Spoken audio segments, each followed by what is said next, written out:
హనుమంతుడు శివుని అవతారం అని అందరికీ తెలిసిందే.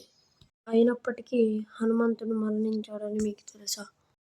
ఎందుకంటే ఒకసారి హనుమంతుడు సూర్యుడిని పండు అనుకొని తినడానికి వెళ్తాడు. అప్పుడు ఇంద్రదేవుడు తన వజ్రాయుధాన్ని హనుమంతుడి మీద ప్రయోగిస్తాడు. అప్పుడు హనుమంతుడు మరణిస్తాడు. అప్పుడు తన తండ్రైన వాయుదేవుడు నా కొడుకుని బతికించమంటాడు. కానీ ఇంద్రుడు దానికి ఒప్పుకోడు. దాంతో వాయుదేవుడు ఒక గృహలోకి వెళ్ళిపోతాడు. అప్పుడు ఈ లోకము మొత్తం అంతమైపోతుందని తలిచిన ఇంద్రదేవుడు వాయుదేవుని దగ్గరికి వెళ్ళి, నేను నీ పుత్రుడైన హనుమంతుడిని బతికిస్తానని చెప్పాడు. ఆ తర్వాత ఇంద్రదేవుడు అందరి దేవతల్ని పిలిచి హనుమంతునికి ప్రాణం పోస్తాడు.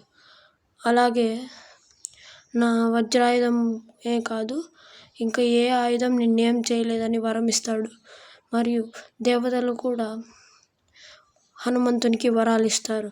కాబట్టి హనుమంతుడు చిరంజీవి అయ్యాడు. జై హనుమాన్. మీకు హనుమంతుడు ఇష్టమైతే ఈ ఛానల్ని సబ్స్క్రైబ్ చేసుకోండి.